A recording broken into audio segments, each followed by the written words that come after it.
manfaatkan setiap mendapati orang soleh di sekitaran kita, tidaklah Allah mengantarkan kita untuk mengetahui orang itu, kecuali menginginkan kita berubah lebih baik dari sebelumnya.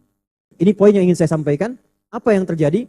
Allah akan merubah hidup kita, dipelihara, dirawat oleh Allah, hanya akan dipertemukan, diarahkan, dan diberikan semua yang baik-baik dalam hidup. Siapapun yang mengerjakan amal soleh, dan amal soleh itu dikerjakan karena imannya kepada Allah, dan dia maka saya akan berikan tanpa lama, tidak saya tunda. Fa itu harfu atfin rabitin baina syai'aini bila hudud. Huruf yang mengumpulkan dua peristiwa tanpa jeda. Jadi peristiwa pertama, kita merubah diri kita jadi soleh. Makannya dari hasil yang baik karena Allah. Bicaranya yang baik karena Allah. Mendengarnya yang baik karena Allah. Ketika itu dilakukan, kata Allah, fa, saya tidak akan tunda, langsung saya berikan. Lanuhyiyannahu, aku tegaskan, ya, aku berjanji dengan sepenuhnya, aku tegaskan, aku pasti akan bimbing hidupnya, aku akan hidupkan semua aktivitasnya, hayatan thayyibah, pada semua kebaikan-kebaikan dalam kehidupan. Jadi kalau diarahkan ke karir, Anda bekerja apapun, Allah akan arahkan, karirnya pasti baik. Kalau Anda mencari jodoh, akan ketemu orang yang terbaik. Kalau berumah tangga, bapaknya, ibunya, anaknya diajak latihan beriman menjadi saleh, maka dirubah oleh Allah. Keluarganya sekaligus menjadi keluarga yang baik. Hayatan thayyibah.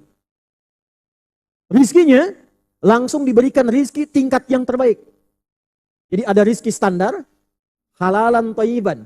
Ada rizki istimewa, hanya untuk orang beriman. Halalnya dibuang, thayyibnya dijamakkan. Jadi kalau ingin hidupnya lebih baik, perbaiki dulu diri kita. Kalau sudah baik, Allah yang maha thayyib, innallaha thayyibun la yaqbalu illa thayyiba. Kalau sudah kitanya baik, tersambung koneksinya ke Allah langsung tanpa sekat. Itulah sebabnya, kalau orang hidupnya sudah thayyib, amalnya salih, maka amalnya pun bisa menjadi syafaat untuk kehidupan dunianya sebelum akhiratnya. Kalau sudah thayyib semuanya, amalnya saleh, maka amal itu bisa digunakan sebagai wasilah untuk memudahkan kehidupan kita. Bahkan mengentaskan dari kesulitan. Ada yang sulit, sakit, tawasul dengan amal. Ada yang sulit pekerjaan, tawasul dengan amal. Maaf, sekali lagi. Ada yang menjahili dalam kehidupan, ingin menjatuhkan, ingin mengganggu, ingin menghancurkan, tawasul dengan amal. Bismillahirrahmanirrahim. Assalamualaikum warahmatullahi wabarakatuh. Amal ini dikerjakan karena takwanya. Dengan dasar yakin kepada Allah tanpa ragu. Yakin kepada Allah tanpa ragu disebut dengan iman namanya. Apa namanya? Iman. Jadi ada amal yang dikerjakan karena imannya, bukan sekedar karena amalnya. Saya mau minum. Kalau amal biasa, minum ini sekedar menghilangkan haus. Tapi kalau saya kerjakan karena Allah, apa yang Allah perintahkan dengan minuman ini? Khudh biyaminika ma yalik, ambil dengan tangan kananmu yang paling dekat denganmu. Samillah, sebut nama Allah sebelum diminum. Bismillahirrahmanirrahim. Karena yakin dengan Allah, mengharapkan Allah ridha dengan minuman saya ini. Ketika kita minum berharap ridha karena Allah, supaya Allah ridha dengan minuman ini, maka diberikanlah keberkahan dengan minuman itu di dunia, dan pahala dari bacaan tadi untuk akhiratnya. Kalau misal, saya contohkan langsung ya, biar supaya paham betul ya. Gara-gara perbuatan ini Nabi Ibrahim jadi Khalilullah. Jadi Khalilullah. Ya, ada tamu datang, disuguhi makanan minuman. Ya, disuguhi tidak mau. Saya harus balas katanya. Enggak hanya sekedar disuguhi. Saya mesti balas. Karena sama-sama orang baik, tidak mau dibayar, maka diberikan tuntunan balasannya. Cukup minum, awali dengan bismillah, selesai akhiri dengan alhamdulillah. Karena perbuatan itulah kemudian turun wattakhadallahu Ibrahim khalila. Jadi kekasih Allah. Hanya karena bab minum. Saya contohkan supaya jelas nih. Ambil dengan tangan kanan yang paling dekat, sebut nama Allah di Al-Bukhari, kul bismillahirrahmanirrahim. Paling singkat bismillah. Minum. Akhiri Alhamdulillah. Alhamdulillahirabbil. Walaupun minumnya satu teguk, tapi ketika diniatkan dengan iman untuk mendapatkan ridha Allah, maka diberikanlah keberkahan dalam minuman ini. Tabarak tadi, tabarakalladzi biyadihil. Apa manfaat keberkahan itu? Ziyadatul khair wastimraruhu. Maka air yang seteguk itu diberikan tambahan kebaikan oleh Allah sehingga menjadi energi bagi pemiliknya untuk mengamalkan kebaikan-kebaikan dalam hidupnya. Minumnya sedikit, tapi dengan sedikit bisa menyelesaikan Quran 30 juz. Minumnya sedikit, tapi dengan sedikit tak tinggal tahajud. Minumnya sedikit, tapi dengan sedikit tak luput lisannya berzikir. Bukan saya, contohnya Imam An-Nawawi. Imam An-Nawawi hidup cuma 44 tahun. Minumnya sekali setiap hari. Makannya sekali. Ayah beliau yang bawakan makanan, ya, namanya Pak Syaraf. Imam Nawawi itu namanya Yahya bin Syaraf Ad-Dimashqi. Makan sekali dengan roti kering, ba'da isya. Minumnya sebelum subuh. Dengan makanan dan minuman yang sedikit itu, lihat karyanya bagaimana sekarang dibaca oleh hampir semua umat Islam di muka bumi. Berkah, itulah berkah. Nah, jadi kalau makan banyak-banyak tidak ada energi untuk bisa sholat khusyuk, nah, berarti ada yang kurang berkah dalam makanannya. Jelas di sini? Nah, itulah tabarak, kembali kepada amalan. Kembali ke sini, ketika amal dikerjakan dengan iman, di dunia didapatkanlah keberkahan. Nah, ini berkahnya. Di akhirat, kalimat iman dengan bismillah tadi diperintahkan oleh Allah pada malaikat, catat itu untuk bekal akhiratnya. Itulah yang kita sebut dengan pahala namanya. Jadi minumannya selesai di dunia, keluarnya kotoran, yang dibawa ke akhirat bukan minumannya. Tapi pahala yang dicatat tadi, ajrun namanya. Apa namanya? Ajrun. Wa yubashshirul mu'minina alladzina ya'maluna as-salihati anna lahum ajran kabira. Jelas di sini? Baik, jadi saat pindah nanti ke akhirat, ya. Jangankan ke akhirat, ke alam kubur dulu tuh. Ya, ininya enggak ikut. Yang ikut apanya? Amal yang menyertai, kalimat yang menyertai aktivitas minum kita, makan kita, dan keseharian kita. Bila amal dikerjakan dengan sifat seperti itu, maka muncullah yang ketiga, yang dimaksud ahsanu amala, itulah amal yang disebut dengan amal soleh. Apa namanya? Ini yang dimaksud dengan ahsanu amala.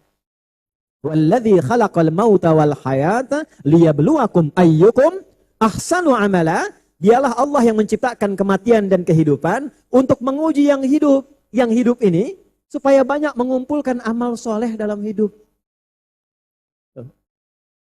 Kalau bicara yang soleh, kalau mendengar yang soleh, kalau melihat yang soleh.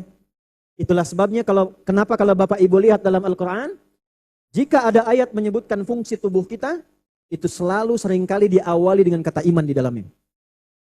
Silakan cek. Mata apa fungsinya? Melihat kan? Kalau hanya melihat, berarti amalnya nomor 1. Ini. Amal netral.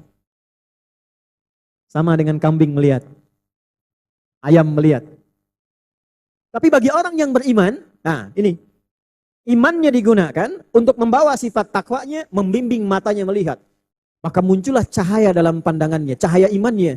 Turun Quran surah ke-24, surah cahaya. Ayat 30 untuk laki-laki, ayat 31 untuk perempuan. Kullil mu'minina, imannya dulu. Yaghuddu min absarihim. Katakan pada pria-pria yang beriman, pakai imannya membimbing matanya untuk melihat. Jika menurut imannya tak baik untuk dilihat, palingkanlah pandangan itu. Memalingkan pandangan dari yang tidak baik menurut iman, itu disebut ghaddul basar namanya. Jadi kalau tanpa iman, itu masih netral. Kalau netral, hukumnya relatif. Kata orang Medan, Deli Serdang, Sumut, pakaian yang rapi itu begini, tutup semua. Kata orang Amerika, tidak, buka-buka dikit boleh. Kerudung buka, bagian tertentu buka. Menurut mereka, ini pakaian sopan. Tapi menurut iman, belum tentu dianggap baik. Boleh jadi bagi sebagian orang, pakaian sopan itu dianggap baik, masuk kategori amal. Tapi bagi orang beriman, kullil mu'minina. Bagi perempuannya, kullil mu'minati. Katakan pada perempuan-perempuan yang telah punya iman. Karena itu mohon maaf Bapak Ibu sekalian, kalau sudah ada iman, cara pandangnya pasti beda. Coba kalau buka YouTube pengen lihat pengajian, tapi sebelumnya salah klik. Sehingga algoritma YouTube-nya berputar, tiba-tiba muncul iklan terbuka aurat. Dilihat atau tidak berpaling?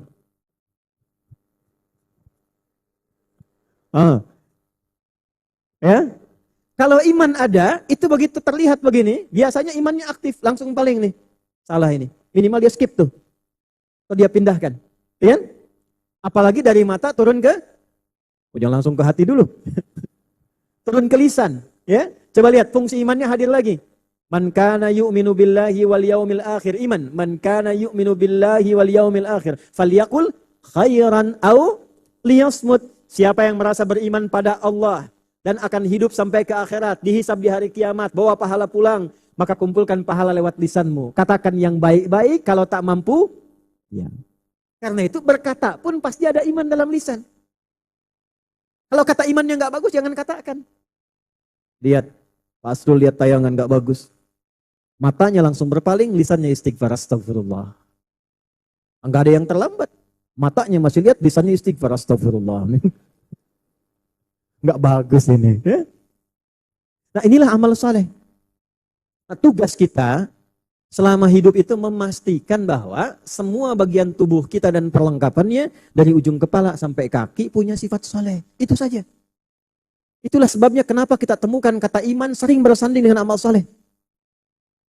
Setelah zuhur ada surat apa? Ada sholat apa? Asar. Buka surah Al-Asr, surah 103. Wal asr. Innal insana lafi khusr illa alladhina amanu iman wa amilus shalihat. Shalihat jamak dari kata saleh. Jadi kalau kita kembali kepada haul kita hari ini, kita belajar bagaimana dada berkehidupan, digunakan sampai sisa hidupnya mengumpulkan amal-amal kebaikan, berharap Allah ridha. Jack, dada sudah bangun masjid ini ya. Tolong kamu teruskan sampai 99 masjid. Solehnya sudah ada. Tinggal bagaimana keluarga kompak untuk meneruskan itu. Nah kita yang hidup diperlihatkan. Oh ini soleh, sosok ini soleh, sosok ini soleh. Pertanyaan saya, dari sekian banyak orang yang hadir hari ini, yang mendapatkan informasi, Anda yang datang sampai ke sini. Apa yang Anda dapatkan pelajaran soleh dari almarhum yang kita dapati saat ini di samping kita? Kenapa mesti kita yang datang? Kenapa mesti kita yang hadir? Nah, maka manfaatkan setiap mendapati orang soleh di sekitaran kita, tidaklah Allah mengantarkan kita untuk mengetahui orang itu, kecuali menginginkan kita berubah lebih baik dari sebelumnya. Jelas sampai sini? Baik. Nah kalau sudah jelas, sekarang bagaimana tertib mengumpulkan amal soleh itu? Sekarang sudah paham risalah hidup. Fungsi kehidupan menjadi hamba Allah yang soleh. Nah ini sudah fitrah Bu. Makanya ibu kalau ditanya anaknya saya pengen jadi anak yang soleh. Ya kan? Bahkan baru dikandung ingin menjadi anak yang soleh. Itu sudah fitrah di Quran surah ke-7 ayat 189. Da'awallaha rabbahuma la'in ataitana saliha lanakunanna minasy syakirin. Sekarang saya agak cepat ya, supaya bisa memberikan beberapa ijazah dalam amalan-amalan. Nanti setelah itu kita keluarkan zikir-zikir yang khusus ya dan dampaknya bagi kehidupan. Tugas kita sebelum meninggal, kita mencoba semampu kita memastikan seluruh bagian tubuh ini bisa beramal soleh. Karena dihisab. Tadi mulut misalnya. Ya, mohon maaf ini. Hari ini saja dari bangun sampai sekarang, udah berapa jam dipakai bicara itu? Ngobrolin orang sudah? Minimal ustadznya kan? Diskusi tentang dunia, ngobrol tentang anak, ngobrol tentang pekerjaan, ngobrol tentang masa depan. Sudah soleh belum? Dari sekian jam yang Allah kasih dari bangun sampai sekarang, taruhlah 10 jam misalnya. Dari bangun sampai sekarang 10 jam, berapa jam di lisannya yang sudah menjadi amal soleh? Sudah baca Quran? Sudah zikir? Sudah dipakai taubat? Maka pastikan selama hidup minimal yang pernah keluar dari tubuh ini semua baik dalam pandangan Allah. Melihat Allah ridha, ya, mendengar Allah ridha, berjalan Allah ridha. Kalau kita bisa kumpulkan semua itu, apa yang terjadi? Ini poin yang ingin saya sampaikan. Apa yang terjadi? Allah akan merubah hidup kita, dipelihara, dirawat oleh Allah, hanya akan dipertemukan, diarahkan, dan diberikan semua yang baik-baik dalam hidup. Turun Quran surah ke-16 ayat 97. Quran surah 16 ayat 97. Pelan-pelan ya. Man amila salihah. Siapapun yang mengerjakan amal saleh. Man ismun mausulun yadullu ala fardiyatil ammiyah. Konjungsi kata sambung menunjuk pada setiap orang tapi maknanya luas. Mau laki-laki, perempuan, besar, kecil, tua, muda. Kata Allah siapapun yang mau berbuat soleh, merubah dirinya menjadi soleh, beramal yang soleh. Min dzakarin au untha, baik laki-laki atau perempuan. Jabatannya apapun, pekerjaannya apapun. Wa huwa mu'min, dan amal soleh itu dikerjakan karena imannya kepada Allah. Dan dia beriman. Amal soleh, laki-laki atau perempuan, dikerjakan karena iman. Perhatikan kalimatnya. Langsung menggunakan fa atafnya, lalu menggunakan lam taukid dan nun taukid tsakilah. Falanuhyiyannahu hayatan thayyibah. Maka saya akan berikan tanpa lama, tidak saya tunda. Fa itu harfu atfin rabitin baina syai'aini bila hudud. Huruf yang mengumpulkan dua peristiwa tanpa jeda. Jadi peristiwa pertama, kita merubah diri kita jadi soleh. Makannya dari hasil yang baik karena Allah. Bicaranya yang baik karena Allah. Mendengarnya yang baik karena Allah. Ketika itu dilakukan, kata Allah, fa, saya tidak akan tunda. Langsung saya berikan. Lanuhyiyannahu. Aku tegaskan, ya, aku berjanji dengan sepenuhnya, aku tegaskan. Aku pasti akan bimbing hidupnya, aku akan hidupkan semua aktivitasnya, hayatan thayyibah, pada semua kebaikan-kebaikan dalam kehidupan. Jadi kalau diarahkan ke karir, Anda bekerja apapun, Allah akan arahkan, karirnya pasti baik. Kalau Anda mencari jodoh, akan ketemu orang yang terbaik. Kalau berumah tangga, bapaknya, ibunya, anaknya diajak latihan beriman menjadi saleh, maka dirubah oleh Allah. Keluarganya sekaligus menjadi keluarga yang baik. Hayatan thayyibah. Rizkinya langsung diberikan rizki tingkat yang terbaik. Jadi ada rizki standar, halalan thayyiban. Ada rizki istimewa hanya untuk orang beriman. Halalnya dibuang, thayyibnya dijamakkan. Yang standar Al-Baqarah, buka. Ayat 169 itu. Ya ayyuhan nasu kulu mimma fil ardi halalan thayyiban. Hei manusia, masih standar. Kulu fil amar, silahkan kerja untuk dapat makanan. Ya, makanya kalau ditanya ayah mau kemana mencari sesuap nasi, padahal mungkin satu rice cooker. Ya, tapi ini dalam balaghah namanya dzikrul ba'di yuradu bihil kullu. Disebutkan sedikit mewakili keseluruhan. Ya, kerja. Bagaimana caranya? Bekerja dengan cara yang halal, halalan, dapatkan yang thayyib, yang baik. Dari pekerjaan yang halal, dikonsumsi mendapatkan yang baik-baik. Tapi kalau bekerja pakai iman, berubah ayatnya. Al-Baqarah 172. Ya ayyuhalladzina amanu. Dari ya ayyuhan nas berubah ya ayyuhalladzina amanu. Kulu, yang ini kulu, yang ini kulu. Yang ini kulu mimma fil ardi halalan thayyiba, yang ini kulu min thayyibati ma razaqnakum. Hei orang beriman, pakai imanmu dalam pekerjaan. Jangan saling menyogok. Jangan saling menipu. Jangan saling menjatuhkan. Rizki sudah Allah atur. Tinggal caranya kita ikuti.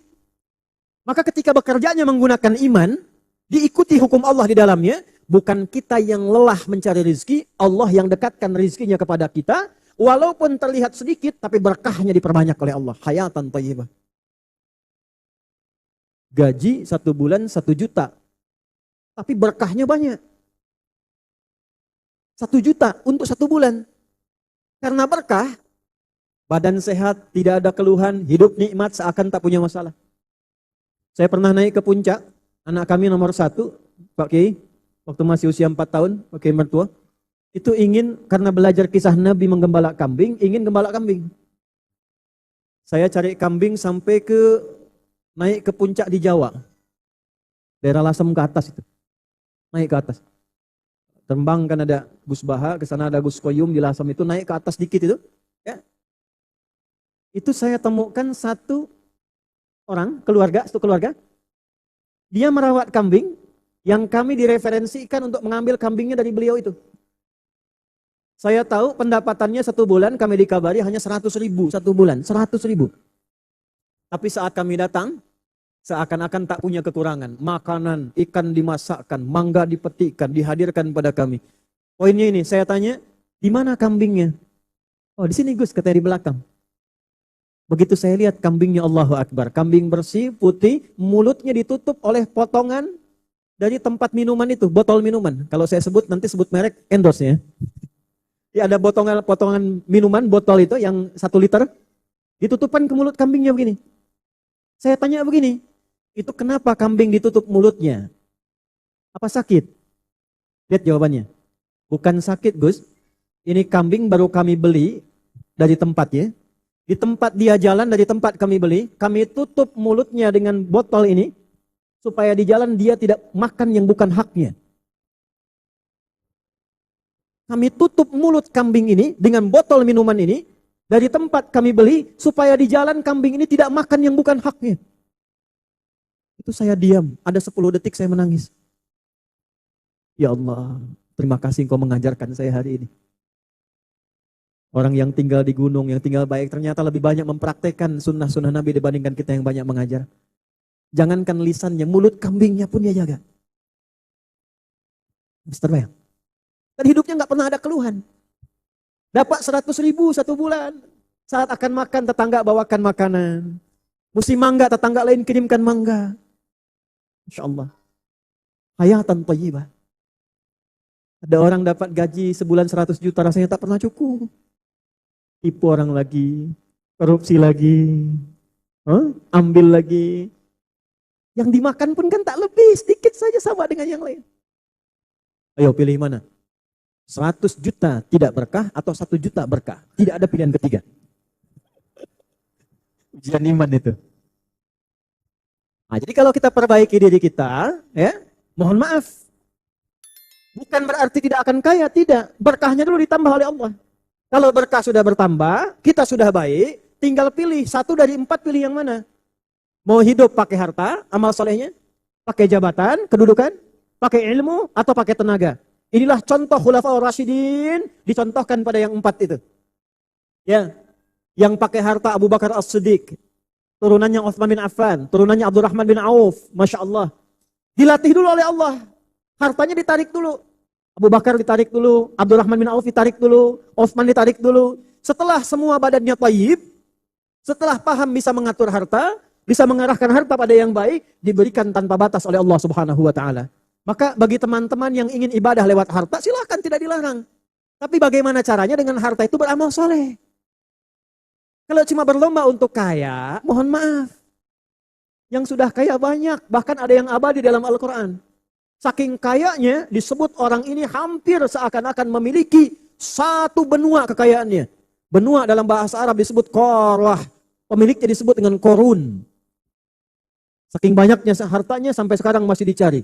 Mau kemana? Cari harta karun katanya. Tapi tenggelam juga. Tenggelam juga. Sekarang pastikan, ya, maaf nih. Dapat sepeda belum kenal Allah. Dapat motor belum kenal Allah. Diberikan kendaraan mobil belum kenal Allah. Punya private jet belum kenal Allah. Punya apa lagi harus diberi sampai kenal Allah? Apa lagi? Nanti kalau sudah dilatih dengan kebaikan-kebaikan, hartanya ada di tangan orang yang tepat, Masya Allah, jadi masjid. Ambulan untuk melayani masyarakat. Beasiswa untuk anak-anak sekolah. Panti-panti yatim. Ijek, Dodi, tengok itu ke daerah-daerah sana. Ada di sana yang butuh perhatian, datang ke sana. Bawa.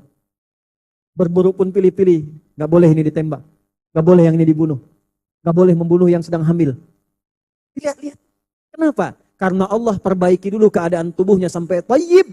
Setelah bagus, dititipkan apapun itu digunakan pada yang baik-baik.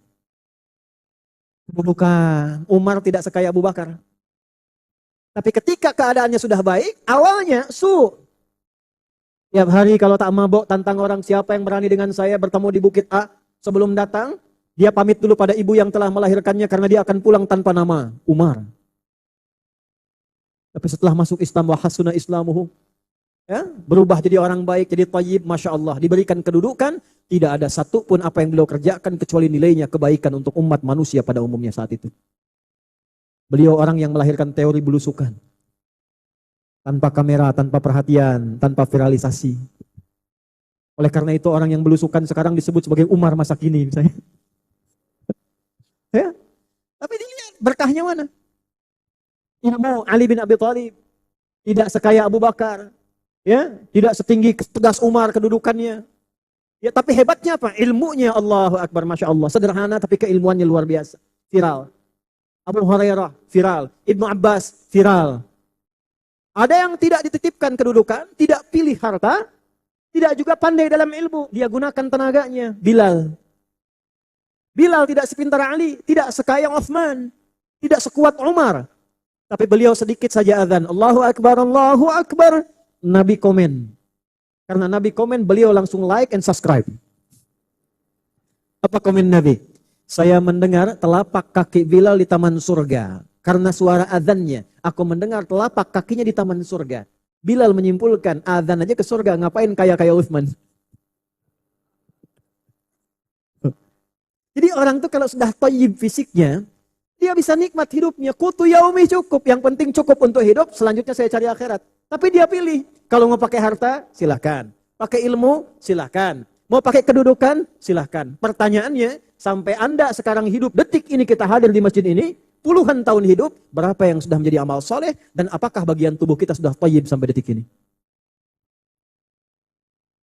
Jadi begitu kita melihat masjid, ambulan di depan, tarik ke diri kita, kok kenapa saya yang lewat jalan ini? Beliau sampai meninggal masih ada inspirasi yang diberikan pada kita itu. Hayatan thayyibah.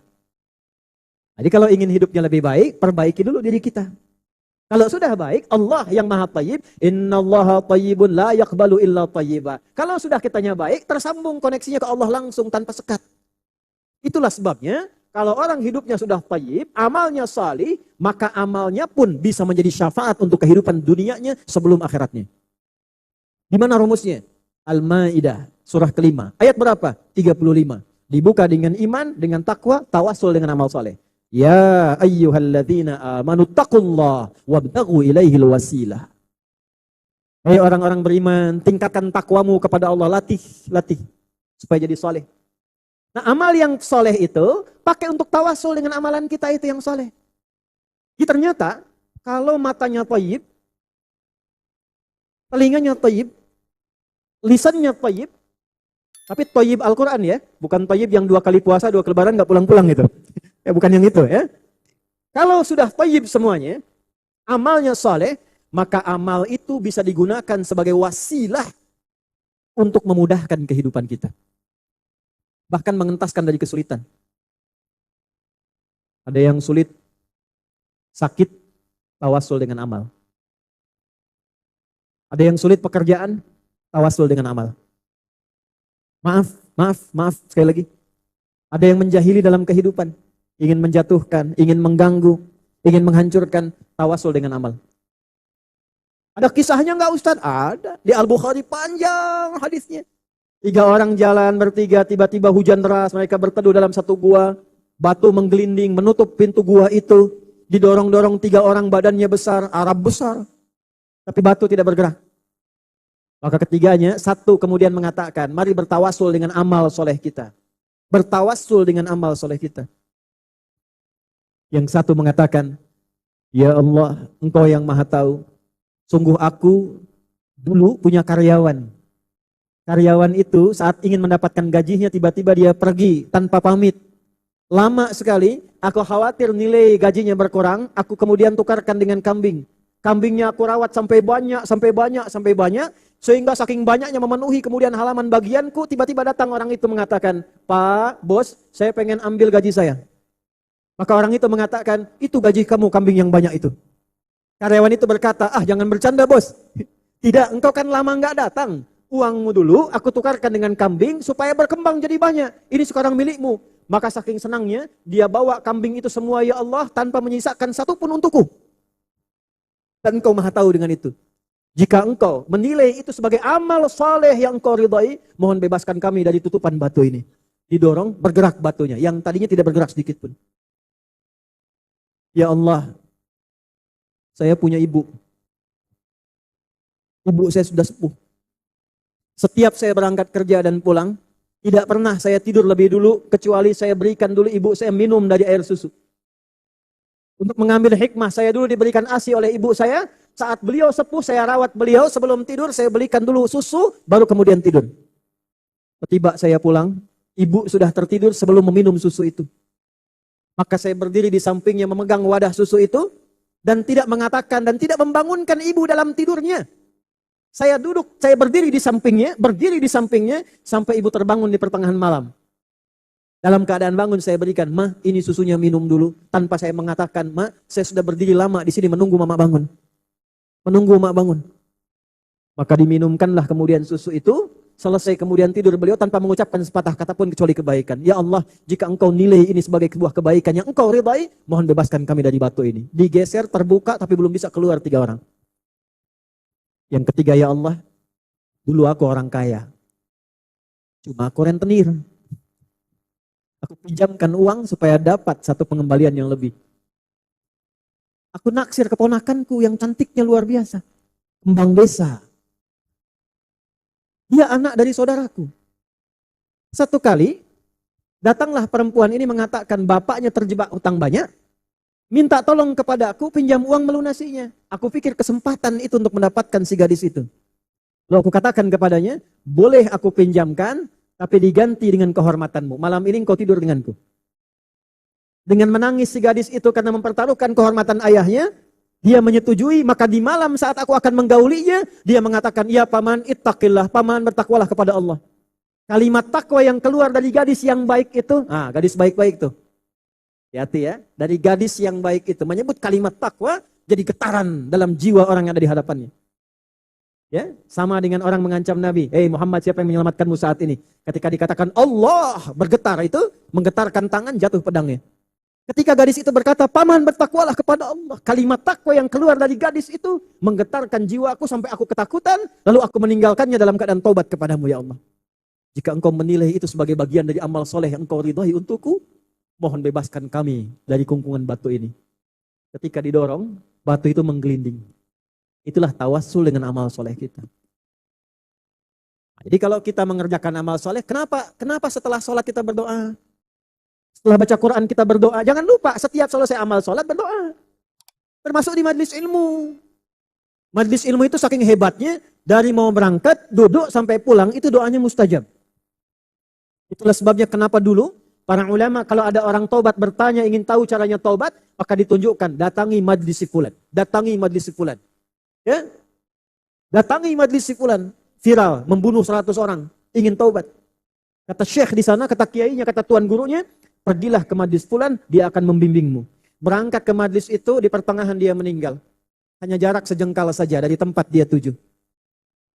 Maka ajruhu 'ala Allah. Jalannya menggugurkan dosanya dengan taubatnya, 1 jengkal jarak ke tempat tujuan amalan baru yang dia ciptakan. Baru sejengkal. Di jalannya, itu taubatnya. Setiap jalan dianggap taubat. Begitu pertengahan jalan, ini 1 kilo, tengah-tengah 500 meter, lebih sejengkal. 500 meternya menggugurkan dosa-dosa karena taubatnya, lebih sejengkal tuh amalan baru yang dia kerjakan selepas taubat. Dan itu yang memasukkan dia ke surga. Sehingga turun gambaran di surat An-Nisa ayat 100. Wa may yuhajir fi sabilillah yajid fil ardi muraghaman katsiran was'ah. Wa may yakhruj min baitihi muhajiran ila Allah wa rasulih thumma yudrikul maut faqad waqa'a ajruhu 'ala Allah. Turun tafsirnya di hadis Nabi, ya.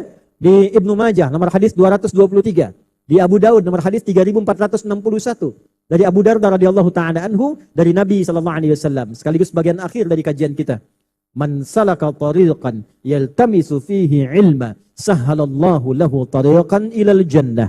Wa innal malaikata la tad'u ajnihataha ridan li talibil ilmi wa inna talibal ilmi yastaghfiru lahu man fis samawati wa man fil ardi hatta al hitan allati fil bihar wa innal ulama'a warathatul anbiya'i wa innal anbiya'a lam yurithu dirhaman wala dinara walakinnahum warathul ilma faman akhadahu fakhudhihi bihadzin wafir falyakhudhu bihadzin wafir. Siapapun yang datang ke majelis ilmu, menempuh jalan yang tidak mudah. Ini kadang panas, kadang berliku datang untuk belajar. Maka dibalas oleh Allah, sahhalalahu tariqan ilal jannah. Allah akan meringankan di akhirat langkah kita menuju surga insyaallah. Sejak mulai berangkat, duduk, pulang, malaikat diperintahkan, bentangkan sayapmu, berikan ridho kepadanya. Di antara ridhonya malaikat, memohonkan ampunan kepada Allah bagi para penuntut ilmu itu. 2, mengaminkan doa yang dia mohonkan pada Allah. Nah, kalau sudah masuk majelis ilmu, tuan guru manapun yang mengajar, perbanyak istighfar. Banyak doa, bukan status. Ceklik, sedang menghadiri kajian. Nah, itu malaikat tak aminkan. Ya? Baik. Jadi itu kesimpulannya. Ayo tata diri kita menjadi lebih baik. Minimal kita latihan sebulan ini, coba ya, sebulan sampai ketemu haul berikutnya 12 bulan lagi tuh. Ya, sebulan latihan dulu untuk mata. Lihat yang baik menurut iman. Kalau tak baik, palingkan. Tak baik, palingkan. Ya, lihat istri, palingkan. Ya, istri orang. Latih, ya, latih misalnya sampai selesai 12 dari mata. Anggota sujud saya dulu yang 8. Ya, anggota sujud yang berapa? 8 dari wajah. Ya, di kening dulu nih, kening jabah. 2 telapak tangan mewakili tangan keseluruhan. Ya, kemudian 2 lutut dan 2 di belakang kaki. Latih ini selama 1 bulan, kalau baik, mudah-mudahan Allah ridha dengan kita semuanya dan diberikan kebaikan dalam kehidupan kita insyaallah.